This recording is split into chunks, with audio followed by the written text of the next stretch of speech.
Abraham 2017 വിരമിച്ച ഉദ്യോഗസ്ഥനാണ്. അതും ഉയർന്ന ഉദ്യോഗസ്ഥനായി തന്നെയാണ് വിരമിച്ചത്. അപ്പോൾ അതിൻ്റെ പെൻഷനുണ്ട്. എന്നിട്ടും അദ്ദേഹത്തിന് ഇപ്പോൾ നിലവിലുള്ള ജോലികൾ എന്ന് പറയുന്നത് കെ-ഡിസ്കിൻ്റെ വൈസ് ചെയർമാനാണ്, കിബിയുടെ CEO ആണ്. അതോടൊപ്പം തന്നെ അദ്ദേഹം ഇപ്പോൾ ക്യാബിനറ്റ് പദവിയോടുകൂടി ചീഫ് പ്രിൻസിപ്പൽ സെക്രട്ടറിയാണ്. ഇപ്പോൾ ജോമോൻ പുത്തമ്പുരക്കൽ പറഞ്ഞ പോലെ എംപ്ലോയ്മെൻറ്റ് ചട്ടങ്ങൾ പാലിക്കാതെ അല്ലെങ്കിൽ എംപ്ലോയ്മെൻറ്റ് ചട്ടങ്ങൾ വിധേയമാകാതെ ഏകദേശം 5 ലക്ഷം രൂപയോളം ഈ ഉദ്യോഗസ്ഥൻ ഇപ്പോൾ വിരമിച്ചതിന് ശേഷം കഴിഞ്ഞ 7 കൊല്ലത്തിനിടയിലായിട്ട് കൈപ്പറ്റുന്നുണ്ട് ഓരോ മാസം തോറും. പിന്നെ സെക്രട്ടേറിയറ്റിലൊരു കഥയുണ്ടെന്നാണ് ഞാൻ കേട്ടിട്ടുള്ളത്. അതായത് അവർ പറയുന്നൊരു കഥ, ഒരു അബോ മിഡിലുള്ള ജോലിക്കാരെ പറയുന്നത് മരക്കാർ ഗേറ്റിൻ്റെ അതുവഴി കയറിയ ഒരു ആട് ആസാദ് ഗേറ്റിൻ്റെ അതുവഴി പുല്ല് തിന്ന് ഇറങ്ങിക്കഴിഞ്ഞാൽ അത് ആനയായിട്ട് മാറും. ഇനി ആനയായിട്ട് റിട്ടയർഡ് ആകാമെന്നുള്ളതാണ് അത് ഉദ്ദേശിക്കുന്നത്. ചില ഉദ്യോഗസ്ഥരെ കണ്ണിലുണ്ണിയാണെന്നുണ്ടെങ്കിൽ ഈ ആന നെറ്റിപ്പട്ടം കെട്ടി വീണ്ടും ശമ്പളവും പെൻഷനും ഓർഗനൈസ്ഡ് ലൂട്ടും നടത്തിക്കൊണ്ടിരിക്കും. എന്നോട് ഇന്ന് സംസാരിച്ച അവിടുന്ന് റിട്ടയർഡ് ആയിട്ടുള്ള ഒരു ഉയർന്ന ഉദ്യോഗസ്ഥൻ പറഞ്ഞത് ചുരുങ്ങിയത് 2 ഡസൻ ഉദ്യോഗസ്ഥരെങ്കിലും, ഒരു അബോ മിഡിലുള്ള ഉദ്യോഗസ്ഥരെങ്കിലും വിരമിച്ചതിന് ശേഷം 2014-15 ശേഷം വിരമിച്ചതിന് ശേഷം ഇപ്പോഴും പെൻഷനും ശമ്പളവും പറ്റി അവിടെ ജീവിക്കുന്നു. ഞാൻ പറയുന്നത് ഇവിടെ ക്യാബിനറ്റ് റാങ്ക് കൊടുത്താലൊന്നും ഒരു കാര്യവുമില്ല. ഇവിടെ ഒരാളെ ക്യാബിനറ്റ് റാങ്ക് ഉള്ളപ്പം സെന്തിൽ ബാലാജി മന്ത്രിയല്ലായിരുന്നോ? ഇടിക്കാരെ അറസ്റ്റ് ചെയ്തുകൊണ്ടൊക്കെ പോയില്ലേ? ജാർഖണ്ഡിലെ മുഖ്യമന്ത്രി അറസ്റ്റ് ചെയ്തുകൊണ്ട് പോയില്ലേ? ഡൽഹി മുഖ്യമന്ത്രി ക്യാബിനറ്റ് റാങ്ക് അല്ലേ? എന്നിട്ടിപ്പം ജയിലിൽ കിടക്കുകയല്ലേ? ക്യാബിനറ്റ് റാങ്ക് ഉണ്ടെന്നും പറഞ്ഞുകൊണ്ട് അഴിമതി നടത്തിയാൽ അതിന് പിൻബലം കിട്ടുമെന്ന് ആരെങ്കിലും പറഞ്ഞാൽ അത് ഒരു വേറെ ലോകത്താണ്. ഈ കേസിനെ സംബന്ധിച്ച് അന്വേഷണ ഏജൻസിയും CBI ഉൾപ്പെടെയുള്ള ED ഉൾപ്പെടെയുള്ള അന്വേഷണ ഏജൻസിയുടെ എല്ലാ അന്വേഷണങ്ങൾ 30 വർഷമായി 35 വർഷമായി നേരിക്കണ്ട് കേസ് നടത്തി പരിചയമുള്ള ഒരാളെന്ന നിലയിൽ പറയാണ്. ഇതുകൊണ്ടൊന്നും ഒരു കാര്യമില്ല. ഇതിൻ്റെയൊക്കെ ഒരാളെ അറസ്റ്റ് ചെയ്യുമ്പോൾ ഹൈക്കോടതി തന്നെ വധിച്ചു. ഒരാളെ ഗവൺമെൻറ് സാക്ഷൻ്റെ ആവശ്യമില്ല. അന്വേഷണം പൂർത്തിയാക്കി കുറ്റപത്രം കൊടുത്തു കഴിയുമ്പോഴാണ് സാക്ഷൻ്റെ ആവശ്യമുള്ളൂ. പല കേസിലും അതല്ലേ സംഭവിക്കുന്നത്. അല്ല, അതിന് മുമ്പ് വേണ്ടെന്നുള്ളത് സുപ്രീം കോടതിയിലെ 5 അംഗ ഭരണ ബെഞ്ചിൻ്റെ ഉത്തരവിനെടുത്ത് എൻ്റെ ഈ കേസ് തന്നെ ഞാൻ ഹാജരാക്കിയിട്ടുണ്ട്. അപ്പം കോടതിക്കെല്ലാം ബോധ്യമായി. അതുകൊണ്ടല്ലേ അന്വേഷണം വിജിലൻസ് നടത്തിയും ഏത് അന്വേഷണവും CBI അന്വേഷണവും ഒന്നും തടസ്സമല്ല ഒരാൾക്കെതിരെയും. അപ്പം ചില സാങ്കേതികം പറഞ്ഞ് ഓരോന്നും ഒരു കാര്യമില്ല. അപ്പം ഇതുപോലെ കള്ളന് കഞ്ഞി വെച്ച കഴിഞ്ഞ ദിവസം വന്നിരുന്നൊരു വാർത്തയായിരുന്നു, കേരളത്തിലെ പട്ടികജാതി പട്ടികവർഗ വിദ്യാർത്ഥികൾക്കുള്ള ഗ്രാന്റ് മുടങ്ങിയിട്ടുണ്ട്. 136 കോടിയാണ് മുടങ്ങിയിട്ടുള്ളത്. കേരളത്തിലെ സ്കൂളുകളിൽ +2 പരീക്ഷ നടത്താനുള്ള സാമ്പത്തിക സ്ഥിതിയില്ല. അതുകൊണ്ട് മറ്റ് ഫണ്ടിൽ നിന്നും പൈസ എടുത്ത് പരീക്ഷ നടത്താനാണ് പറഞ്ഞിരിക്കുന്നത്. കേരളത്തിൽ ലൈസൻസ് അച്ചടിച്ച് കൊടുക്കാനുള്ള കടലാസ് വാങ്ങിക്കാനുള്ള പൈസയില്ല. അതുകൊണ്ട് ലൈസൻസുകൾ പലതും മുടങ്ങിക്കിടക്കുന്നുവെന്ന് ഗതാഗത മന്ത്രി തന്നെ നിയമസഭയിൽ പറയുന്നു. ലൈഫ് മിഷൻ പദ്ധതി മുടങ്ങുന്നത് കൊണ്ട് പലരും ആത്മഹത്യ ചെയ്യുന്നുണ്ട്. കർഷകർക്ക് കൊടുക്കാനുള്ള പൈസ കൊടുക്കാനില്ലാത്തതുകൊണ്ട് കർഷകർ ആത്മഹത്യ ചെയ്യുന്നുണ്ട്. ക്ഷേമ പെൻഷൻ കിട്ടാത്തത് കൊണ്ട് മറിയക്കുട്ടി ചേച്ചിമാരെ പോലെ പലരും പിച്ചച്ചട്ടിയുമായിട്ട് റോഡിലാണ്. അത് 6 മാസത്തെ ക്ഷേമ പെൻഷൻ കിട്ടാണ്ട്. കെട്ടിട നിർമ്മാണ തൊഴിലാളി ക്ഷേമനിധിയിലേക്ക് പൈസ പിരിക്കുന്നുണ്ടെങ്കിൽ പോലും അതിൽ ഭൂരിഭാഗവും CITU തൊഴിലാളികളായിട്ട് പോലും അവരിൽ ആ സംഘടനയിൽ അംഗത്വമുള്ള പല തൊഴിലാളികൾക്കും പെൻഷൻ കഴിഞ്ഞ 1 കൊല്ലമായിട്ട് കിട്ടുന്നില്ല. ഈ സ്ഥിതിയിലാണ് കേരളത്തിൻ്റെ സാമ്പത്തിക സ്ഥിതി. ഈ സാമ്പത്തിക സ്ഥിതിയിൽ നിന്നും കരകയറാൻ വേണ്ടിയിട്ട് കേന്ദ്രത്തിനെതിരെ കൈ ചൂണ്ടുകയും കേന്ദ്രം കണക്കുകൾ കാണിക്കുകയും കോടതിയിൽ കേസ് നടത്തുകയും കൈയും കാലിട്ട് അടിക്കുകയും ബ്ലെയിം ഗെയിം നടത്തിക്കൊണ്ടിരിക്കുന്ന ഈ ഒരു അവസരത്തിലാണ് ഈ വിരമിച്ച, അതായത് 2017 വിരമിച്ച ഈ ഉദ്യോഗസ്ഥന് ഏകദേശം 5 ലക്ഷം രൂപ വരെ അടുത്ത് ശമ്പളം കിട്ടുന്ന രീതിയിലേക്ക് ഉള്ള പൈസയും പിന്നെ മുമ്പ് ജോലി ചെയ്തിരുന്നതിൻ്റെ പെൻഷനും ഇപ്പം ക്യാബിനറ്റ് പദവിയും കൂടി വരുമ്പോൾ ഓഫീസും കാറും കീഴുദ്യോഗസ്ഥരും എല്ലാം കൊടുത്ത് നമ്മൾ സംരക്ഷിക്കുന്നത്. ഇത് അദ്ദേഹത്തിന് ജോലി ചെയ്യാനുള്ള ഉത്സാഹം കൊണ്ടാണോ, അല്ലെങ്കിൽ അദ്ദേഹത്തിൻ്റെ എഫിഷ്യൻസി ഭയങ്കരമായിട്ട് തിരിച്ചറിഞ്ഞത് കൊണ്ട് പിണറായി സർക്കാർ അദ്ദേഹത്തിന് വേണ്ടി കൊടുക്കുന്നതാണോ എന്നുള്ളത് വരും ദിവസങ്ങളിൽ മാത്രമേ മനസ്സിലാകത്തുള്ളൂ. അതുപോലെ ഈ സർക്കാരിൻ്റെ പണം ക്യാഷ് ഫ്ലോ ഉള്ള എല്ലാ പദ്ധതികളുടെയും മുകളിൽ ശ്രീ KM എബ്രഹാമാണ് ഇരിക്കുന്നത്. പുതിയ പദ്ധതികൾ ഇപ്പോൾ കേന്ദ്ര സർക്കാർ ബഡ്ജറ്റിൽ ഗ്രാഫീനെ കുറിച്ച് പറഞ്ഞാൽ ഉടൻ കെ-ഡിസ്ക് എന്ന് പറഞ്ഞ് ഗ്രാഫീന് ഒരു കടലാസ് തയ്യാറാക്കും. ഒരു ഗ്രീൻ ഹൈഡ്രജൻ എന്ന് പറഞ്ഞാൽ ഉടൻ അത് തയ്യാറാക്കും. എന്നിട്ട് അത് ഇവിടുത്തെ പദ്ധതിയാണെന്നൊക്കെ നമ്മുടെ മന്ത്രിമാരൊക്കെ പറയുമായിരിക്കും. പക്ഷെ ഉദ്ദേശം അതല്ല. കുറച്ച് കേന്ദ്ര ഫണ്ടുകൾ ഉണ്ട് എന്നുള്ള കാര്യം അതിൽ നിന്ന് വ്യക്തമാണ്. നമ്മൾ കെ-ഡെസ്കിന്റെ പേപ്പറുകൾ നോക്കിക്കഴിഞ്ഞാൽ വിജ്ഞാന സമൂഹം 1, വിജ്ഞാന സമൂഹം 2, 3 അതൊക്കെ പേപ്പറുണ്ട്. എടുത്തൊന്ന് വായിച്ചു നോക്കുന്നത് നല്ലതാണ്. ഇങ്ങനെ കഥ പറയുന്നത് പോലെ എഴുതുകയാണ്. ഇപ്പോൾ ശ്രീ പി വി ഉണ്ണികൃഷ്ണനൊക്കെയാണ് അത് തയ്യാറാക്കിയിട്ടുള്ളത്. ഇപ്പോൾ നമ്മൾ നമ്മുടെ പഞ്ചായത്ത് കമ്പ്യൂട്ടറൈസേഷന്റെ കാര്യം തന്നെ നോക്കിയാൽ മതി. ആ ബോഡിയുടെ പേര് പെട്ടെന്ന് മറന്നുപോയി. അപ്പോൾ അവര് എന്ന് തുടങ്ങിയ പദ്ധതിയാണെന്ന് നോക്കിയാൽ മതി. അപ്പോൾ ഇതൊന്നും പ്രായോഗികമായി നടപ്പിലാക്കാൻ വേണ്ടി ഒന്നും കൊണ്ടുവരുന്ന പദ്ധതികളല്ല, പക്ഷേ മറിച്ച് ക്യാഷ് ഫ്ലോ അതുവഴിയാണ് ഉണ്ടായിക്കൊണ്ടിരിക്കുന്നത്. പിന്നെ കിബിയുടെ കാര്യത്തിനകത്ത് ഒരു കാര്യമോടെ ഞാൻ പറഞ്ഞിട്ട്, ജനം ഒരിക്കലും ശ്രദ്ധിക്കാതെ പോയൊരു കാര്യമാണ് കിബിയുടെ കാര്യത്തിൽ. ഈ എടുക്കുന്ന കിബിയുടെ എല്ലാ കടവും ഇതിൻ്റെ എല്ലാ പ്രോജക്റ്റുകളുടെയും മുടക്കം മുതലും കടവും എല്ലാം തിരിച്ചടയ്ക്കുന്നത് ഖജനാവിൽ നിന്നാണ്, നികുതി പണത്തിൽ നിന്നാണ്. പക്ഷേ ഒരു നിയമനം പോലും PSC വിടുകയോ PSC വഴി നടക്കുകയോ ചെയ്തിട്ടില്ല. ഇത് എപ്പോഴാണെന്നും കൂടി ഓർക്കണം. 27 ലക്ഷം മലയാളികൾ എംപ്ലോയ്മെൻറ്റ് എക്സ്ചേഞ്ചുകളിൽ തൊഴിലിനായി രജിസ്റ്റർ ചെയ്ത് കാത്തു നിൽക്കുമ്പോഴാണ് 27,000 കോടി ഫണ്ട് ഡിസ്പേഴ്സ് ചെയ്തിട്ടുള്ള കേരളത്തിൽ നടക്കുന്ന പ്രോജക്റ്റുകളിൽ ഒരൊറ്റ നിയമനം പോലും നടന്നിട്ടില്ല.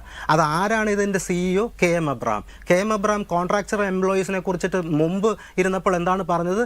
റിക്രൂട്ട്മെൻറ്റിൽ റിസർവേഷൻ പോലും വേണം എന്ന് വാദിച്ച ആൾ CEO ആയിട്ടിരിക്കുമ്പോഴാണ് ഒരു നിയമനം പോലും PSC വഴി നടക്കാത്തത്. അങ്ങനെ ഒരു തുടക്കം എന്താണ്? 2015 Shri KM Abraham additional chief secretary finance ആയിരിക്കുമ്പോൾ അദ്ദേഹത്തിൻ്റെ 33 വർഷത്തെ സർവീസിനിടയിൽ IAS 15,000 രൂപയിൽ കൂടുതൽ സ്വത്ത് മൂവലാണ്ട് ഇമ്മോവൽ പ്രോപ്പർട്ടി ആശ്രിതരായിട്ടുള്ള അദ്ദേഹത്തിൻ്റെ ഭാര്യയും കുടുംബത്തിൽ 2 മക്കളുമുണ്ട്. അവരുടെ ഒരിക്കൽ പോലും പ്രോപ്പർട്ടി സ്റ്റേറ്റ്മെൻറ്റ് വർഷം തോറും ചീഫ് സെക്രട്ടറി മുമ്പിൽ ഫയൽ ചെയ്തിട്ടില്ല. വിവരാവശ്യം വെച്ചെടുത്തു. അപ്പോൾ അദ്ദേഹത്തോട് വിശദീകരണം അന്നത്തെ മുഖ്യമന്ത്രി ഉമ്മൻചാണ്ടിയും അന്നത്തെ ചീഫ് സെക്രട്ടറി ജിജി തോമസും എൻ്റെ പരാതിയുമായി വിശദീകരണം ചോദിച്ചു. അപ്പം തന്നെ അദ്ദേഹം എഴുതി കൊടുത്തു, എൻ്റെ ഭാര്യ ഷേർലി മറ്റ് ആശ്രിതരായിട്ടുള്ള 2 മക്കളുടെ ദൈനംദിന കാര്യങ്ങൾ മക്കളുടെ എൻ്റെ ഭാര്യ ഷേർലി ദൈനംദിന കാര്യങ്ങൾക്ക് ഉപയോഗിക്കുവാൻ വേണ്ടി ഡ്രസ്സല്ലാതെ മറ്റൊന്നുമില്ല. അതുകൊണ്ടാണ് ഈ 15,000 രൂപയ്ക്കുള്ള പ്രോപ്പർട്ടി സ്റ്റേറ്റ്മെൻറ്റ് ഒരിക്കലും ഞാനിതുവരെ ഫയൽ ചെയ്യാത്തത് എന്നെഴുതി കൊടുത്തു. പിന്നീട് വിജിലൻസ് അന്വേഷിച്ചപ്പോൾ കോടികളാണ് അവരുടെ അക്കൗണ്ടിൽ വന്നത്. ഇപ്പോൾ ഞാൻ ഇച്ചിരി മുമ്പ് പിന്നീട് കാണിച്ചല്ലോ, 100 പവൻ്റെ സ്വർണം ലോക്കറിലിരിക്കുന്നു. അപ്പോൾ അതിനെ സംബന്ധിച്ച് കൃത്യമായി എല്ലാം വെളി വന്നു. അതുപോലെ തന്നെ വിജിലൻസ് അന്വേഷണത്തിൽ അദ്ദേഹം ഈ സത്യസന്ധൻ ഹരിചന്ദ്രൻ വിജിലൻസിന് കൊടുത്ത റെക്കോർഡ് അതാണ് ഈ ഹൈക്കോടതിയിൽ ഞാൻ ഹാജരാക്കിയിരിക്കുന്നത്. അവിടെ തന്നെ കൊല്ലം കടപ്പാക്കടയിൽ 8 കോടി രൂപ വരുന്നു. വളരെ സീരിയസ് ആയിട്ട് കൃത്യമായി രേഖയോടുകൂടി പറയുന്ന കാര്യമാണ്. 8 കോടി രൂപ വരുന്ന ഷോപ്പിംഗ് കോംപ്ലക്സ് വിജിലൻസിന് എബ്രഹാം ഹരിചന്ദ്രൻ മൊഴി കൊടുത്തിരിക്കുകയാണ്. എൻ്റെ പേരിൽ അല്ലാത്തതുകൊണ്ടും എൻ്റെതല്ലാത്തതുകൊണ്ടുമാണ് ഞാൻ പ്രോപ്പർട്ടി സ്റ്റേറ്റ്മെൻറ്റ് ഫയൽ ചെയ്യാത്തത്. എൻ്റെ സഹോദരൻ്റെ പേരിലാണ്, എനിക്കതിൽ ഷെയറേ ഇല്ലെന്ന് പറഞ്ഞു. അപ്പോൾ ഞാനിപ്പോൾ ഹൈക്കോടതി കൊടുത്ത ആ റിപ്ലൈ അഫിഡവിറ്റിൽ പറഞ്ഞിരിക്കുന്നു, കൊല്ലം കോർപ്പറേഷൻ്റെ ഓണർഷിപ്പ് ശ്രീ KM എബ്രഹാമിൻ്റെ പേരിലാണ് ഈ 8 കോടി രൂപയുടെ. അപ്പം കളവ് പറഞ്ഞു എന്നുള്ള കളവായ വിവരം, സ്വത്ത് വിവരം സംബന്ധിച്ച് കളവായി പറഞ്ഞാൽ ഇപ്പം എൻ്റെ എത്ര MP-മാരും മന്ത്രിമാരെല്ലാം അയോഗ്യനാകുമല്ലേ, ശിക്ഷയില്ലേ? പൊന്മുടി സ്വത്ത് സമ്പാദിച്ചു തമിഴ്നാട് മന്ത്രി, അയാളെ ഇപ്പം 3 വർഷത്തേക്ക് ശിക്ഷിക്കുക തമിഴ്നാട് ഹൈക്കോടതി. അത് ഞാനിപ്പോൾ ഹൈക്കോടതിയിൽ അതിൻ്റെ ജഡ്ജ്മെൻ്റ് എടുത്ത് കൊടുത്തിരുന്നു. അപ്പോൾ എല്ലാ കളവായി പറയണം. അതുപോലെ തന്നെ പല വിധത്തിലുള്ള മക്കളുടെ കാര്യത്തിലും മറ്റതെല്ലാം അതുപോലെ ഏറ്റവും പ്രധാനപ്പെട്ട ലാസ്റ്റ് വാദം ഇയാളുടെ തുടങ്ങുമ്പോൾ ജസ്റ്റിസ് K. ബാബു ജഡ്ജ് ആദ്യമേ ഇയാളുടെ വക്കീലോട് ചോദിക്കുക, നിങ്ങൾ മന്ത്ലി ലോൺ അടയ്ക്കുന്നതിനേക്കാൾ നിങ്ങൾക്ക് കിട്ടുന്ന ശമ്പളത്തേക്കാൾ കൂടുതലാണല്ലോ മന്ത്ലി ലോൺ അടയ്ക്കുന്നത്, അതെങ്ങനെ നിങ്ങൾക്ക് അതിൻ്റെ സോഴ്സ് എങ്ങനെ എന്ന് ചോദിച്ചപ്പോൾ അദ്ദേഹം പറയുകയാണ്, ഈ കഴിഞ്ഞ ഡിസംബർ 4-ാം തീയതി പറയുകയാണ് ഹൈക്കോടതി. എല്ലാവരും അത്ഭുതപ്പെട്ടു. എന്താണ്? എൻ്റെ അമ്മ പ്രൊഫസറാണ്, അച്ഛൻ പ്രൊഫസറാണ്, എൻ്റെ അച്ഛനും അമ്മയുടെയും പെൻഷൻ കാശ് കൊണ്ടാണ് ഞാൻ ലോൺ അടിച്ച് പോകുന്നത് എന്ന് അദ്ദേഹം മറുപടി. അമ്മ മരിച്ചിട്ട് 8 വർഷമായി, അത് ഞാൻ ഇതിനകത്ത് പറയുന്നുണ്ട്. അപ്പം ഫാദർ മരിച്ച അതിനേക്കാൾ കൂടുതലായി. അപ്പോൾ എന്തൊരു നുണ പറയുന്ന ആളാണ്. അച്ഛൻ്റെയും അമ്മയുടെയും പെൻഷൻ. അപ്പം ഞാൻ ഹൈക്കോടതി ചോദിച്ചു, മറുപടി ഞാൻ കൊടുത്തപ്പോൾ അവർക്ക് ഉപജീവനം കഴിയാനുള്ള പെൻഷൻ ഇല്ല, അപ്പോൾ അവർക്ക് ചിലവ് ഇദ്ദേഹം കൊടുക്കണ്ടേ? അങ്ങനെയാണെങ്കിൽ ആ വിവരം പ്രോപ്പർട്ടി സ്റ്റേറ്റ്മെൻറ്റിൽ കാണിക്കേണ്ടതല്ലേ? ആശ്രിതരായിട്ടുള്ളവരുടെ വിവരം അത് പറഞ്ഞിട്ടുമില്ല. അപ്പോൾ അച്ഛൻ്റെ അമ്മയുടെയും പെൻഷൻ കാശ് കൊണ്ടാണ് ഞാൻ ലോൺ അടയ്ക്കണതെന്ന് പച്ച നുണം. അവർ മരിച്ചു പോയിട്ട് എത്ര നാളായി? മരിച്ചു പോയ ആൾ ഇപ്പോഴും ജീവിച്ചിരിക്കുന്നു വ്യാജേന പറഞ്ഞിരിക്കുന്നു. എൻ്റെ ഈ അഫിഡവിറ്റ് ഒപ്പീനിയൻ ഇത് 2023 ജൂൺ 23 കൊടുത്ത ഈ അഫിഡവിറ്റ് കോടതിയിൽ വന്നപ്പോൾ ഇതിന് കൗണ്ടർ ഫയൽ ചെയ്യുന്നുണ്ടോയെന്ന് കോടതി ചോദിച്ചു, ജസ്റ്റിസ് കെ ബാബു. അപ്പം ഫയൽ ചെയ്യാൻ ഞങ്ങൾക്ക് 2 ആഴ്ച സമയമാണെന്നുള്ള വക്കീൽ പറഞ്ഞപ്പോൾ പിന്നെ കൗണ്ടറേ ഇന്ന് വരെ ഫയൽ ചെയ്തിട്ടില്ല. വാദം പൂർത്തിയാക്കിയിട്ടും അതിന് മുമ്പും ഫയൽ ചെയ്യാൻ പോലും പറ്റുന്നില്ല. കാരണം കളവാണ് എന്നുള്ള കൃത്യമായി തെളിവോടുകൂടി ഹാജരാക്കിയിരിക്കുകയല്ലേ. ക്യാബിനറ്റ് റാങ്കോട് കൂടിയ ആൾക്കാർ ചോദ്യം ചെയ്യപ്പെടുകയൊക്കെ ചെയ്യുകയാണെങ്കിൽ അതിന് കിട്ടാവുന്ന ഒരു ആനുകൂല്യം, ഗവൺമെന്റിന്റെ ഒരു അപ്രൂവല്, അങ്ങനത്തെ പല കാര്യങ്ങൾ കൊണ്ടാണ് ഇങ്ങനെ EDയുടെ നീക്കത്തിന്റെയൊക്കെ ഒരു പശ്ചാത്തലത്തിൽ പെട്ടെന്ന് തിടുക്കപ്പെട്ട് അങ്ങനെ ഒരു റാങ്ക് നൽകിയത് എന്ന് ഒരു അഭിപ്രായമുണ്ട്. ഇത് നമ്മൾ പലപ്പോഴും ഈ ജുഡീഷ്യൽ ഓഫീസർമാരുടെ ഒക്കെ കാര്യം പറയുന്നത് പോലെ ഈ ഉന്നത തസ്തികകളിൽ ഇരിക്കുകയും തീരുമാനങ്ങൾ എടുക്കുകയും ചെയ്യുന്ന ആൾക്കാരെ സംബന്ധിച്ച് അവർക്ക് റിട്ടയർമെന്റിന് ശേഷം കൊടുക്കുന്ന പുനർനിയമനം അവരെ എക്സിക്യൂട്ടീവിന് വിധേയരായി പ്രവർത്തിക്കാൻ കാരണമാകുന്നു. അതുകൊണ്ട് അത് കൊടുക്കരുത് എന്നും പറയാറുണ്ട്. ചില നിയമനിർമ്മാണങ്ങളിൽ തന്നെ അങ്ങനെ പറയാറുണ്ട്. ഈ രാഷ്ട്രീയ യജമാനന്മാരെ ക്രോസ് ചെക്ക് ചെയ്ത് നിർത്തേണ്ട ഇവര് 2 ജോലികളാണ് ചെയ്യുന്നത്. ഒന്ന്, ഇവരോട് പൂർണ്ണമായ വിധേയത്വം കാണിക്കുക. 2, അവരുടെ അധികാരത്തിലെ ഹൈറാർക്കിയിലെ ഉയർന്ന പദവി ഉപയോഗിച്ചുകൊണ്ട് അത്തരത്തിൽ ശരിയായി പ്രവർത്തിക്കാൻ തയ്യാറാകുന്ന ജൂനിയർ ഉദ്യോഗസ്ഥന്മാരെ വരുതിക്ക് നിർത്തിക്കൊടുക്കുക. ഇങ്ങനെ വലിയ ഒരു ഡാമേജ് ഈ നിയമനത്തിൽ മാത്രമല്ല, ഇനി നിയമനം കാത്തു കഴിയുന്ന ഈ സീനിയർ ഉദ്യോഗസ്ഥരുടെ ഭാഗത്തു നിന്നും സംസ്ഥാനത്തിന് നടന്നുകൊണ്ടിരിക്കുകയാണ്. ഇത് രണ്ടാമത് ഇങ്ങനെ നിയമിക്കപ്പെടുന്നവര് ഇവർ തുടർന്ന് വന്നിരുന്ന ഈ റെഡ് ടൈപ്പിസം എല്ലാം തുടരുകയും പുതിയ ഇത്തരത്തിൽ ഇന്നോവേറ്റീവായിട്ട് വരേണ്ട ഐഡിയകളെല്ലാം തടയുകയും ചെയ്യുന്നു എന്ന് മാത്രമല്ല, ഇവർ നേരത്തെ ഇപ്പോൾ ചീഫ് സെക്രട്ടറി ആയിട്ടിരിക്കുന്നോ അല്ലെങ്കിൽ ഉയർന്ന തസ്തികകളിലിരിക്കുന്ന ഉദ്യോഗസ്ഥരുടെയൊക്കെ സുപ്പീരിയർ ഓഫീസർമാരായി പ്രവർത്തിച്ചിരുന്നവരാണ്. ഇവർ റിട്ടയർമെന്റിന് ശേഷവും ഒരു എക്സ്ട്രാ കോൺസ്റ്റിറ്റ്യൂഷണൽ ബോഡി എന്ന് പറയാവുന്നത് പോലെ അവരുടെ മുകളിൽ അധികാരമുള്ള ആൾക്കാരായി തുടരുകയാണ്. അത് ക്യാബിനറ്റ് റാങ്ക് ഉണ്ടെങ്കിലും ഇല്ലെങ്കിലും അങ്ങനെ തുടരുകയാണ്. അപ്പം കളവ് പറയുന്ന ആള് ഇത്രയും കൃത്യമായി പറഞ്ഞ ഒരാൾ ആണ് ഇപ്പം പറയുന്നത്. അപ്പം ഇപ്പോൾ KPC പ്രസിഡന്റ് K സുധാകരൻ ഇവിടെ പറഞ്ഞു ശമ്പളത്തിൻ്റെ കാര്യം. ഞാനിപ്പോൾ തൊട്ടുമുമ്പ് കണ്ടുകണ്ടെന്ന് തോന്നുന്നു വേറൊരു മുഖ്യമന്ത്രിയുടെ പ്രൈവറ്റ് സെക്രട്ടറി ഞാൻ സംസാരിച്ചു. കിഫിയുടെ ഇതെല്ലാം പോസ്റ്റ് എല്ലാം വെച്ചു. ഒരു ചീഫ് സെക്രട്ടറി റിട്ടയർ ചെയ്ത 1.5 ലക്ഷം രൂപയാണ് പെൻഷൻ കിട്ടുന്നത്. ഇദ്ദേഹത്തിന് എല്ലാവരും കൂടി 5 ലക്ഷം രൂപയാണ് കിട്ടുന്നത്. സുധാകരൻ പറഞ്ഞ 1.5 2 5 ലക്ഷമാണ് കിട്ടുന്നത്. ജോസഫ് മാത്യു പറഞ്ഞ ഒരു കാര്യം ശരിയാണ്. അദ്ദേഹം അഡീഷണൽ ചീഫ് സെക്രട്ടറി ഫൈനാൻസ് ആയിരുന്നപ്പോൾ ഉദ്യോഗസ്ഥന്മാരെ ഇങ്ങനെ നിയന്ത്രിക്കുന്നതിന് സാമ്പത്തിക അനാവശ്യ ചെലവുകൾ നിയന്ത്രിക്കുവാൻ വേണ്ടി കർക്കശമായ നിലപാടുകളും ഉത്തരവുമെല്ലാം ഇറക്കിയ ആൾ അദ്ദേഹത്തിന് ബാധകമല്ല. കൃത്യമായിട്ട് 8 വർഷത്തേക്ക് 1988 അദ്ദേഹം പ്രോപ്പർട്ടി സ്റ്റേറ്റ്മെൻറ്റ് ഫയൽ ചെയ്യാത്ത വിവരാശം വെച്ചെടുത്ത് ഞാൻ പരാതിയോടും വിജിലൻസ് ഉള്ളിൽ മൊഴി കൊടുത്തിരിക്കുക. അന്ന് ഇമെയിൽ കണ്ടുപിടിക്കാത്തതുകൊണ്ട് ഞാൻ അമേരിക്കയിലായതുകൊണ്ട് എനിക്ക് പ്രോപ്പർട്ടി സ്റ്റേറ്റ്മെൻറ്റ് ഫയൽ ചെയ്യാൻ പറ്റിയില്ല. വർഷം തോറും കൊടുക്കുന്നത് ചീഫ് സെക്രട്ടറി.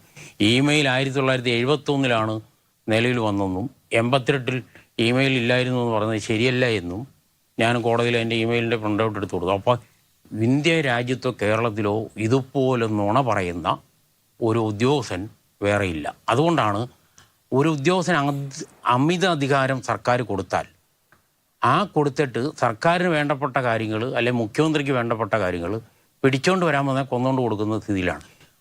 ഇതിൽ ഉള്ള ഒരുപാട് നിയമവിരുദ്ധമായ കാര്യങ്ങൾ സാമ്പത്തികമായും ഒക്കെ നേടിക്കൊടുക്കുന്ന. അപ്പോൾ അമിത അധികാരം കൊടുത്ത ഒരു ഉദ്യോഗസ്ഥനായിരുന്നു ശിവശങ്കർ, അറിയാമല്ലോ. പുള്ളി ഇപ്പം ജയിലിൽ കഴിഞ്ഞിട്ട് ഇപ്പം കുറച്ച് ജാമ്യം കൊടുത്തിരിക്കുകയല്ലേ. അപ്പോൾ ഉദ്യോഗസ്ഥർക്ക് അമിത അധികാരം കൊടുത്താൽ എന്ത് സംഭവിക്കുന്നില്ല. ഇപ്പോൾ തന്നെ മസാല ബോണ്ടിൻ്റെ കാര്യത്തിൽ ജോസഫ് മാത്യു വിട്ടുപോയി. എന്താണ് 9% പലിശയ്ക്ക് മസാല ബോണ്ടിലെടുത്തിട്ട് ഇദ്ദേഹത്തിൻ്റെ തന്നെ കിഫിയിലെ സെക്രട്ടറിയായിട്ട് ലേഡി അവർക്ക് IAS കൊടുത്തിട്ട് അദ്ദേഹത്തിൻ്റെ സഹപ്രവർത്തിയായിട്ടുള്ള ആളുടെ ഭർത്താവ് ജോലി ചെയ്യുന്ന ബാങ്കിൽ 200 കോടി രൂപയ്ക്ക് 2% പലിശ കൊടുത്ത് അവിടെ കൊടുത്തിരിക്കും. അധികാര ദുരുപയോഗം ചെയ്യുന്നു. അതെന്തിനാണ്? അത് ഞാൻ ഹൈക്കോടതി പറഞ്ഞിരുന്നു. അപ്പോൾ എൻ്റെ വികസനം കിഫിയുടെ CEOയ്ക്ക് വികസനമാണ് ലക്ഷ്യം. ആ വികസനം തടസ്സപ്പെടുത്തുകയാണ് പെറ്റീഷണറെ ജോമോൻ പുത്തമ്പരക്കലിൻ്റെ പ്രധാന എന്ന് വികസനം എന്ന് പറഞ്ഞ് കോടതിയിൽ വാദിച്ചപ്പോൾ ഞാൻ പറഞ്ഞു ഞാൻ എഴുന്നേറ്റ് നിന്ന് മറുപടി പറഞ്ഞു, വികസനം എങ്ങനെ നടക്കണമെന്ന് ഞാൻ പറഞ്ഞുതരാമെന്ന് പറഞ്ഞു. ഇപ്പോൾ ഈ കാര്യം പറഞ്ഞ പോലെ തന്നെ പറഞ്ഞു, നല്ല വികസനം നടക്കുന്നുണ്ട്, ഇതാണ്. അപ്പം ഞാൻ ജഡ്ജിൻ്റെ അങ്ങയുടെയും ടാക്സ് കൊടുക്കുന്ന അങ്ങയുടെ എൻ്റെയും നമ്മുടെ സമൂഹത്തിൻ്റെ പൊതുജനത്തിൻ്റെ നികുതി പണം എടുത്ത് സർക്കാർ പോയി അവിടെ 9% പലിശയ്ക്കെടുത്തിട്ട് ഇവിടെ വന്നിട്ട് 2% കുറച്ച് കൊടുക്കുക എന്ന് പറയുന്നത് എന്ത് തോന്നുവാസം കാണിക്കുവാൻ കയറൂരി വിട്ടിരിക്കുകയാണ്. അപ്പോൾ ഈ കയറൂരി വിട്ടുന്ന അധികാരമുള്ള മുഖ്യമന്ത്രിയും ബന്ധപ്പെട്ടവരും അവർക്ക് വേണ്ടപ്പെട്ട കാര്യങ്ങൾ ചെയ്തു കൊടുക്കുമ്പോൾ, അമിതാധികാരം കൊടുക്കുമ്പോൾ ഈ ഒടുവിൽ ദുഃഖിക്കേണ്ട വരും എന്നുള്ളതാണ്.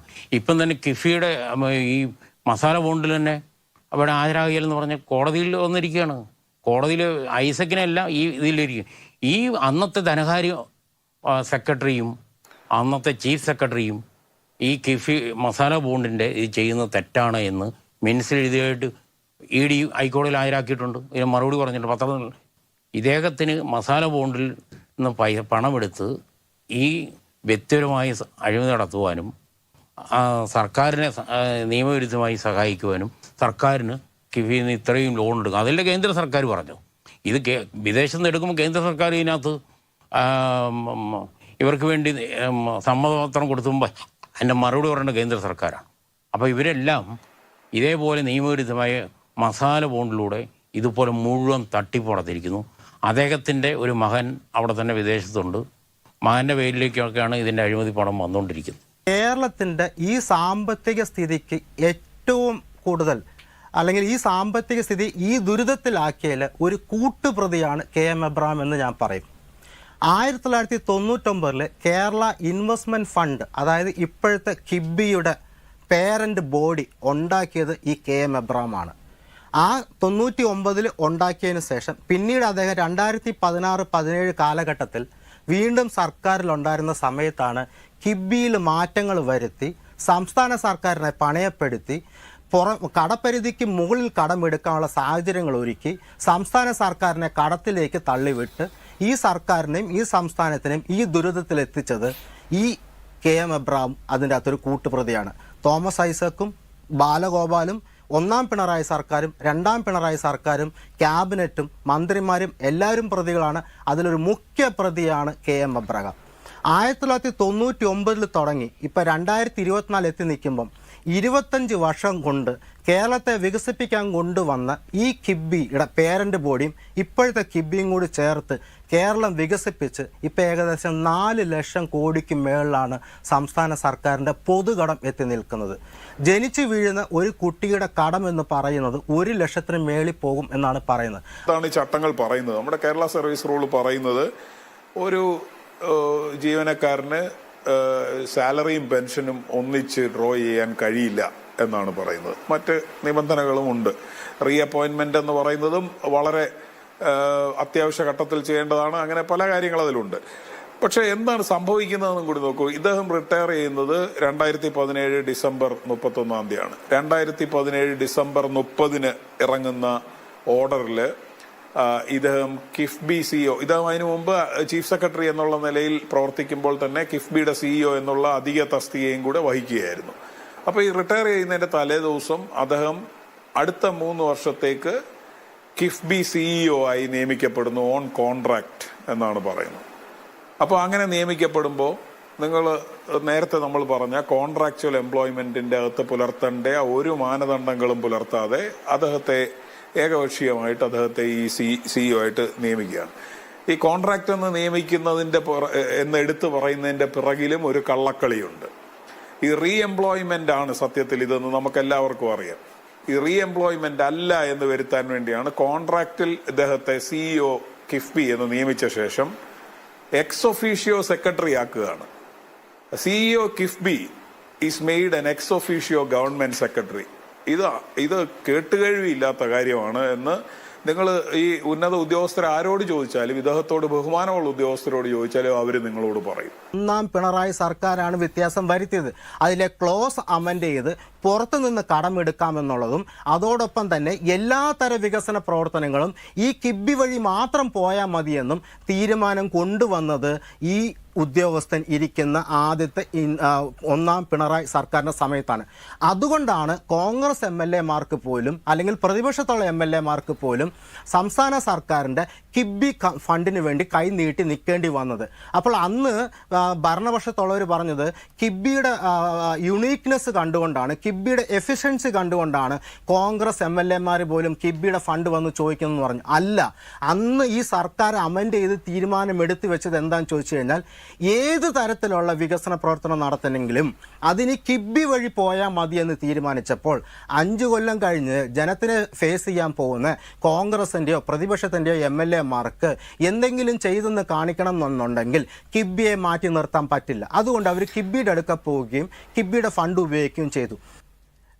ബേസിക്കലി ഇതിലേക്ക് CAG-യെ പോലും കൊണ്ടുവരാത്ത രീതിയിൽ, ഇതിലേക്ക് മറ്റ് ഓഡിറ്റിംഗ് പോലും കൊണ്ടുവരാത്ത രീതിയിൽ വളരെ കൃത്യമായിട്ട് പ്രൈവറ്റ് പ്ലേയേഴ്സിന്, ഗ്രീഡി ആയിട്ടുള്ള പ്രൈവറ്റ് പ്ലേയേഴ്സിന് ഇടം കൊടുത്തുകൊണ്ട് 1999 KM എബ്രഹാം തുടങ്ങിയ ഈ കിബിയുടെ പേരൻ്റ് ബോഡി തൊട്ട് 25 വർഷം കഴിയുമ്പോൾ കേരളം എത്തി നിൽക്കുന്ന അവസ്ഥയെന്ന് പറയുന്നത് പെൻഷൻ കൊടുക്കാൻ പൈസയില്ല, ഉച്ചക്കഞ്ഞിക്ക് പൈസയില്ല, പരീക്ഷ നടത്താൻ പൈസയില്ല, ലൈസൻസ് അടിക്കാൻ പൈസയില്ല, ലൈഫ് മിഷൻ പദ്ധതി നടത്താൻ പൈസയില്ല, ക്ഷേമ പെൻഷൻ കൊടുക്കാൻ പൈസയില്ല, തൊഴിലാളി പെൻഷൻ കൊടുക്കാൻ പൈസയില്ല.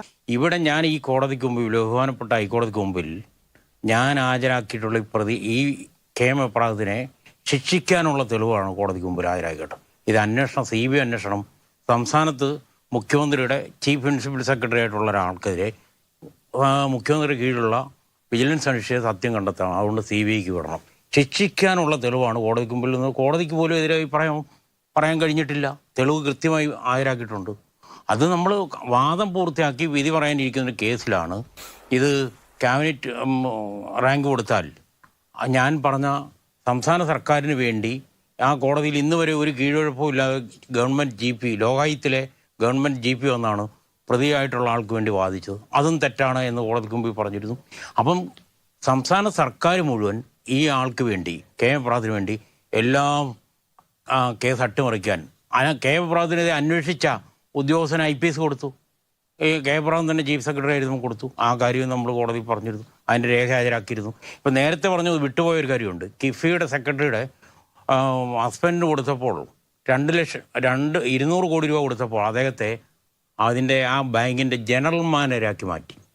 അപ്പം അത് അധികാര ദുര്യോഗമല്ലേ? തനിക്ക് വേണ്ടപ്പെട്ട ആളുടെ ഭർത്താവിന് അധികാര ദുര്യോഗം കൊടുത്ത് 2 കോടി രൂപ സർക്കാരിന് 2% പലിശ കൊടുത്ത് എല്ലാ തോന്നിവാസങ്ങളും ഇവിടെ ചോദിക്കാനും പറയാനും. ഇവിടെ ഒരു പ്രതിപക്ഷമില്ല. ഇദ്ദേഹത്തിന്റെ സാലറി നിശ്ചയിക്കുന്നിടത്ത് അതാണ് ഞാൻ പറഞ്ഞത്. ബാക്കി പല കാര്യങ്ങൾ തെളിയിക്കപ്പെടേണ്ട കാര്യങ്ങളുണ്ട്. തീർച്ചയായിട്ടും ജോമോൻ കൊടുക്കുന്ന കേസൊക്കെ നടക്കട്ടെ. ഇദ്ദേഹത്തിന്റെ സാലറി നിശ്ചയിക്കുന്നിടത്ത് ഇദ്ദേഹം എന്ത് മാനദണ്ഡമാണ് പുലർത്തിയതെന്നുള്ളത് 10% ഇൻക്രിമെന്റ് ഓരോ വർഷവും അതിൻ്റെ അകത്ത് എഴുതി ചേർത്തിട്ടുണ്ട്. ഞാൻ അതിനും അദ്ദേഹത്തെ അല്ല കുറ്റം പറയുന്നത്, ഞാൻ ഗവൺമെന്റിനെയാണ് കുറ്റം പറയുന്നത്. ഇവിടുത്തെ പേ റിവിഷനെ കുറിച്ചും ശമ്പള വർധനയെ കുറിച്ചും സർക്കാരിന്റെ സാമ്പത്തിക സ്ഥിതിയെക്കുറിച്ച് പറയുന്നവർ 5 വർഷം കൂടുമ്പം സാലറി ഹൈക്ക് വരുന്നതിനെ കുറിച്ചൊക്കെ പറയാറുണ്ട്. നിങ്ങളിത് ഒരു വ്യക്തി ആയിക്കോട്ടെ, 50 പേരായിക്കോട്ടെ, എത്രയായിക്കോട്ടെ, സർക്കാരിന്റെ മാനദണ്ഡം എന്താണ്? ഈ വ്യക്തിയുടെ കാര്യത്തിൽ പ്രതിവർഷം 10% വെച്ച് ഹൈക്ക് പറഞ്ഞിട്ടുണ്ട്. 2018 കഴിഞ്ഞിട്ട് ഇപ്പൊ എത്ര വർഷമായി? 6 വർഷം, 7 വർഷത്തിലേക്ക് കിടക്കുന്നതെന്ന് നമ്മൾ ആലോചിക്കണം. അപ്പോൾ എത്രയാണ് ആ സാലറി വർദ്ധിച്ചിട്ടുള്ളതെന്ന് നിങ്ങൾ ആലോചിച്ച് നോക്കൂ. ഇത് വളരെ കൃത്യമായിട്ട് അറിയാവുന്ന ഉദ്യോഗസ്ഥനാണ്. അദ്ദേഹം പറഞ്ഞ പോലെ എൻ്റെ ടേംസ് ആണെന്നാണ് അദ്ദേഹം പറയുന്നത്. അങ്ങനെയാണ് ഇതിൻ്റെ കണക്കുകളിലേക്ക് പോകുന്നത്. അപ്പം നയപരമായി തന്നെ സർക്കാരിന് ഒരു നിലപാടില്ലാതെ സർക്കാർ ഇങ്ങനെ ചിലർക്ക് നിന്നു കൊടുക്കുന്നു. ഇതിൻ്റെ കാരണം അത് അവിടെ മാത്രമല്ല തീരുന്നത്. കിഫ്ബിയെ സംബന്ധിച്ചുള്ള നേരത്തെ ശ്രീ റജിമോൻ പറഞ്ഞ എല്ലാ കാര്യങ്ങളും നമ്മൾ പലപ്പോൾ ചർച്ച ചെയ്തിട്ടുള്ളതാണ്. എൻ്റെ പക്ഷേ ഏറ്റവും വലിയ ആക്ഷേപം എന്ന് പറയുന്നത് കിഫ്ബി ചെയ്യുന്നത് ഗവൺമെൻറ്റിനെ ഔട്ട്സോഴ്സ് ചെയ്യുകയാണ്.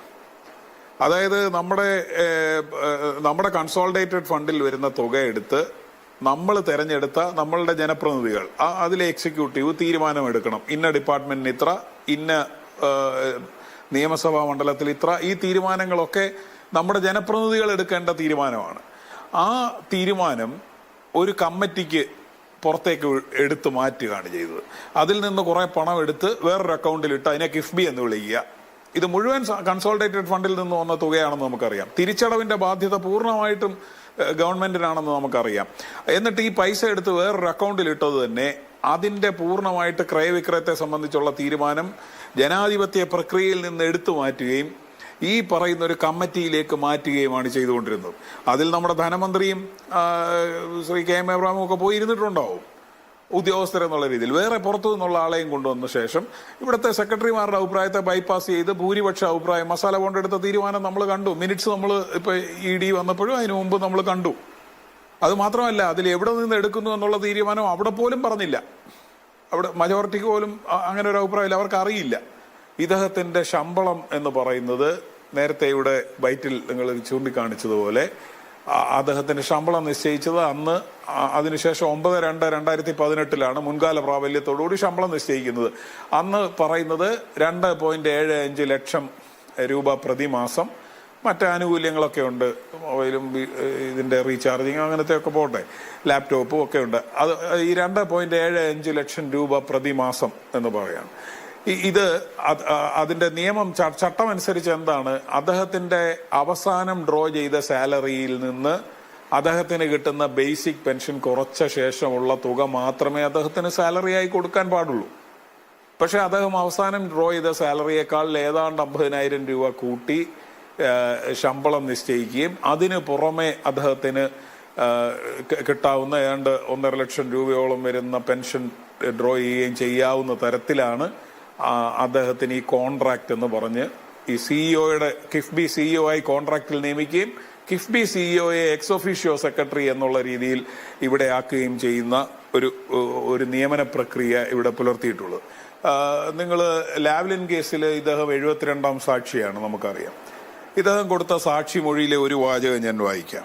ഇദ്ദേഹം പറയുന്നത്, "Now on being asked, I say that if the state government is borrowing loan from any agency, prior concurrence of Government of India is a must. Article 293(3) of the Indian Constitution says as quoted, a state may not without the consent of the Government of India raise any loan if there is still outstanding any part of a loan which has been made to the state by the Government of India or by its predecessor government, or in respect of which a guarantee has been given by the Government of India or by its predecessor government." അപ്പൊ ഈ article 293(3) കുറിച്ചുള്ള ഇദ്ദേഹത്തിന്റെ അഭിപ്രായം എന്തായിരുന്നു? ഈ സംസ്ഥാനം വായ്പ എടുക്കുന്നത് അന്ന് EDCയിൽ നിന്ന് ലോൺ എടുത്തതിനെ കുറിച്ചാണ് അദ്ദേഹം പറയുന്നത്. അതവിടെ നിൽക്കട്ടെ. അദ്ദേഹം പറയുന്നത് അങ്ങനെ വായ്പ എടുക്കണമെങ്കിൽ ഇന്ത്യ ഗവൺമെന്റിന്റെ മുൻ വായ്പകൾ നമ്മൾ തിരിച്ചടയ്ക്കാനുണ്ടെങ്കിൽ കേന്ദ്ര സർക്കാരിന്റെ അംഗീകാരത്തോടു കൂടി മാത്രമേ വായ്പ എടുക്കാവൂ എന്നുള്ളത് ഭരണഘടനയിലെ ഇന്ന വ്യവസ്ഥ പ്രകാരം 293(3) പ്രകാരമുള്ള നിബന്ധനയാണ് എന്ന് അന്ന് ഫൈനാൻസ് സെക്രട്ടറി ആയിരുന്ന ഇദ്ദേഹം കൊടുത്ത മൊഴിയാണ്. അപ്പൊ ഇദ്ദേഹത്തിന് ഇത് അറിയാൻ പാടില്ലാഴികയല്ല. ഇതായിരുന്നു ഇദ്ദേഹത്തിന്റെ നിലപാട്. നേരത്തെ ഞാൻ കോൺട്രാക്ച്വൽ എംപ്ലോയ്മെന്റിന്റെ കാര്യത്തിൽ പറഞ്ഞതുപോലെ, റീ എംപ്ലോയ്മെന്റിന്റെ കാര്യത്തിൽ പറഞ്ഞതുപോലെ, ഉദ്യോഗസ്ഥനായിരുന്ന ശ്രീ കെ എം എബ്രഹാമിന്റെ നിലപാട് ഇതായിരുന്നു. പക്ഷെ എങ്ങനെയാണ് ഇദ്ദേഹം ഈ അവസാന കാലഘട്ടമായപ്പോൾ ഈ നിലപാട് വിഴുങ്ങുകയും സമ്മർസോൾട്ട് അടിക്കുകയും ചെയ്യുന്നതെന്നുള്ളത് നമ്മൾ പരസ്യമായി കണ്ടുകൊണ്ടിരിക്കുകയാണ്. ഇതേ കാര്യം CAG റിപ്പോർട്ടിൽ ചൂണ്ടിക്കാണിച്ചപ്പോൾ ഇദ്ദേഹം സംസ്ഥാനത്തിന് വിരുദ്ധമായി ഏതാണ്ട് രാജ്യദ്രോഹ പ്രവർത്തനം ഇന്ത്യ ഗവൺമെന്റ് CAG കാണിക്കുന്നു എന്നുള്ള രീതിയിലാണ് ഇദ്ദേഹം അതിനെ അഡ്രസ് ചെയ്തതെന്ന് നമുക്കറിയാം. ഇതേപോലെ തന്നെ വായ്പയെ സംബന്ധിച്ചും ഇദ്ദേഹം ഇതേ നിലപാടുകളാണ് എടുത്തത്. കുറിച്ച് അദ്ദേഹം പറയുന്നത് അത് അന്നത്തെ ലോണിൽ തന്നെ ബാങ്കുകളുടെ ഒരു കൺസോർഷ്യമാണ് ഗ്യാരണ്ടി നിന്നത്. ആ ഗ്യാരണ്ടി കൺസോർഷ്യം പാലിക്കുന്നില്ലെങ്കിൽ EDC വായ്പയ്ക്ക് KSEB എടുത്ത വായ്പയ്ക്ക് ഗ്യാരണ്ടി നിന്നത് SBI ഉൾപ്പെടുന്ന ഒരു ബാങ്കുകളുടെ കൺസോർഷ്യമാണ്. ആ കൺസോർഷ്യം തിരിച്ചടയ്ക്കുന്നില്ലെങ്കിൽ ആ ബാധ്യത സംസ്ഥാനത്തിന്റെ മേളിൽ വരുമെന്നും അതുകൊണ്ട് തന്നെ ഈ വായ്പ അങ്ങനെ ഗ്യാരണ്ടി നിൽക്കുക എന്ന് പറയുന്നത് സ്റ്റേറ്റ് ഗ്യാരണ്ടി നിൽക്കുന്നതിന് തുല്യമാണെന്നുമാണ് അദ്ദേഹം കൊടുത്തിരിക്കുന്ന മൊഴി. ആർക്കെങ്കിലും സംശയം ഉണ്ടെങ്കിൽ ഞാൻ എടുത്ത് വായിച്ച് കേൾപ്പിച്ചു തരാം. അപ്പോൾ ഇദ്ദേഹം എന്താണ് ഇപ്പോൾ കിഫ്ബിയുടെ ലോണിനെ കുറിച്ച്, സ്റ്റേറ്റ് ഗ്യാരണ്ടി നിൽക്കുന്നതിനെ കുറിച്ച് ഇദ്ദേഹം എന്താണ് പറഞ്ഞുകൊണ്ടിരിക്കുന്നത്? എന്ത് ന്യായമാണ് പറഞ്ഞുകൊണ്ടിരിക്കുന്നത്? അപ്പോൾ ഈ അവസാന ലാപ്പിൽ അല്ലെങ്കിൽ ഒരു റിട്ടയർമെന്റിന് തൊട്ട് മുമ്പോ റിട്ടയർമെന്റിന് ശേഷമോ അദ്ദേഹം എടുക്കുന്ന നിലപാടുകൾ അദ്ദേഹം തന്നെ നേരത്തെ ഉദ്യോഗസ്ഥൻ എന്നുള്ള രീതിയിൽ പറഞ്ഞിരുന്ന നിലപാടുകൾക്ക് പൊരുത്തപ്പെടുന്നതല്ല. അപ്പൊ ഇത് തീർച്ചയായിട്ടും ഇൻകൺസിസ്റ്റന്റ് ആണ്. അതെന്തുകൊണ്ടാണെന്നുള്ളത് വിശദീകരിക്കേണ്ടത് അദ്ദേഹമാണ്. അദ്ദേഹം വിശദീകരിക്കാതെ നമുക്കറിയാം, എന്നാലും അദ്ദേഹം വിശദീകരിച്ചു കഴിഞ്ഞാൽ നമുക്ക് ഈ കാര്യങ്ങൾ വളരെ കൃത്യമായി മനസ്സിലാവും. ഇപ്പോൾ അത് എക്സ് ഒഫീഷ്യോ സെക്രട്ടറി എന്നുള്ള രീതിയിൽ ഫൈനാൻസ് ഇൻഫ്രാസ്ട്രക്ചറിന്റെ സെക്രട്ടറി ആയിട്ടിരിക്കുകയാണ്. KDISC എന്നൊരു സ്ഥാപനമുണ്ട്. അതിന്റെ ഉത്തരവും നമ്മുടെ കൈവശമുള്ള പബ്ലിക് ഡൊമൈനിലുള്ള ഉത്തരവാണ്. ആ ഉത്തരവിലും അദ്ദേഹം പറയുന്നത് എന്താണ്, അദ്ദേഹം വൈസ് ചെയർമാൻ എന്നുള്ള രീതിയിൽ അദ്ദേഹത്തിനുള്ള അധികാര പരിധികളെല്ലാം നിശ്ചയിച്ച ശേഷം, എന്ന് വായിക്കാം, അദ്ദേഹത്തെ വൈസ് ചെയർമാൻ ആക്കിയ ശേഷം അതിൽ പറയുന്നത്, powers and duties of the executive vice chairperson and member secretary of the reconstituted KDISC will be envisaged in the approved memorandum of association attached with the government, read as first paper above. എന്നിട്ട് vice ചെയർപേഴ്സന്റെ till the new committees of society meets, executive vice chairperson shall take steps to continue with the existing programs and projects of KDISC. ഇതെല്ലാം തീരുമാനമെടുത്തു. Sign ചെയ്യുന്ന ആള് KM Abraham എന്നുള്ള ex officio secretary തന്നെയാണ്. കിഫ്ബിയുടെ CEO 500 കോടി രൂപയുടെ വായ്പ എടുക്കാൻ അനുമതി കൊടുത്തുകൊണ്ടുള്ള ഉത്തരവിറക്കുന്നത് ഈ എക്സ് ഒഫീഷ്യോ സെക്രട്ടറി തന്നെയാണ്. അതായത് എക്സ് ഒഫീഷ്യോ സെക്രട്ടറി എന്നുള്ള രീതിയിൽ ഗവൺമെന്റിന് വേണ്ടി അംഗീകാരം കൊടുക്കുകയും CEO കിഫ്ബി എന്നുള്ള പേരിൽ അത് നടത്തിയെടുക്കുകയും ചെയ്യുന്ന ഒരേ വ്യക്തിയാവുകയാണ് ഇവിടെ സംഭവിച്ചുകൊണ്ടിരിക്കുന്നത്. അപ്പോൾ സംസ്ഥാന സർക്കാരും കൂടി പറയേണ്ടത്, ഈ പ്രധാനപ്പെട്ട പണം വരുന്ന എല്ലാ പദ്ധതികളിലും, ഞാൻ അതിലെ പണം വരുന്നതെന്ന് പറഞ്ഞുകൊണ്ട് അഴിമതി ആംഗ്ലേ അല്ല പറയുന്നത്, ഇതിന്റെ ക്യാഷ് ഫ്ലോ നിർണ്ണയിക്കുന്ന സർക്കാരിന്റെ പദ്ധതികളിലെല്ലാം ഇങ്ങനെ റിട്ടയർ ചെയ്ത ഒരു ഉദ്യോഗസ്ഥന് അവിടെ ഇരുന്നുകൊണ്ട് ഈ പ്രവർത്തികൾ ചെയ്തുകൊണ്ടിരിക്കുന്നു എന്നുള്ളതിനെ ജനങ്ങളോട് വിശദീകരിക്കാൻ സർക്കാരിന് ബാധ്യതയുണ്ട്. അത്